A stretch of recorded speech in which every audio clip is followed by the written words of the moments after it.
Hello everyone, welcome back to my channel, and in this episode of my under 5-minute reviews I'm going to be talking about a product that is not straight away a Halloween product or an SFX makeup, but that can be quite useful for Halloween.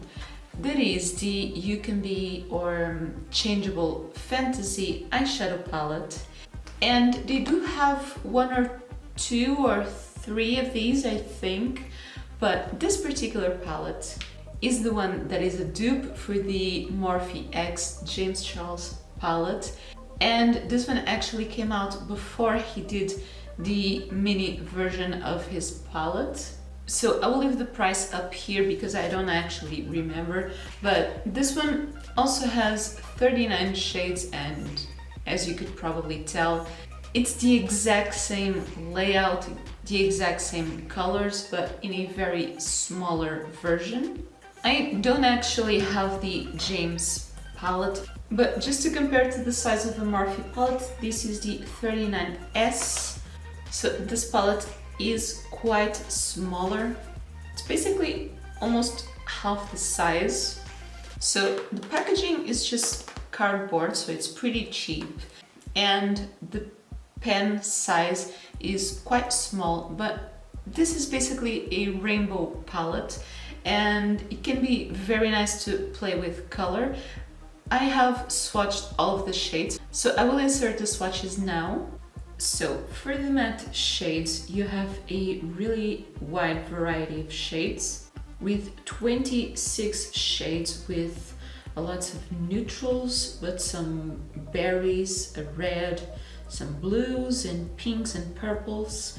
A really nice variety. They are fairly pigmented. Some of them don't swatch very well, but they all build up the color very well and also blend very easily.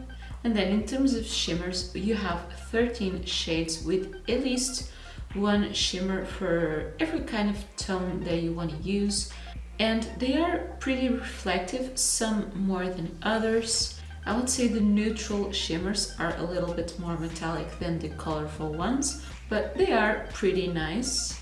So as you saw, in terms of quality, this is actually pretty decent.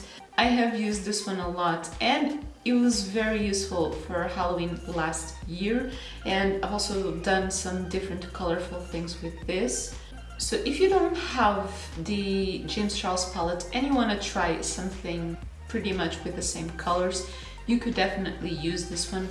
And I would say if you have the James Charles palette, this could even be a useful thing to have for Halloween.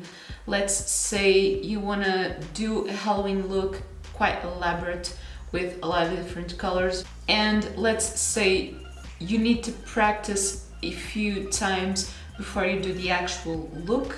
Maybe the James Charles palette would be kind of a waste to just practice.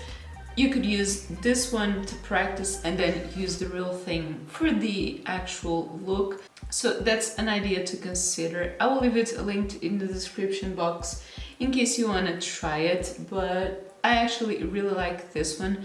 I would like to get the actual palette because I have tried Morphe now and I actually really liked it. It is not as affordable as this one, but is actually still pretty affordable. So if you liked this short review, don't forget to leave it a thumbs up. It helps me a lot, and it also helps me if you let me know down in the comments below if you've tried the James Charles palette and if you think this is somewhat similar. If you'd like to see other reviews like this one, I'll leave the playlist on the side, and if you haven't already, don't forget to subscribe to my channel for new videos like this one every Monday, Thursday and Saturday. And that is everything for this one. Thank you so much for watching.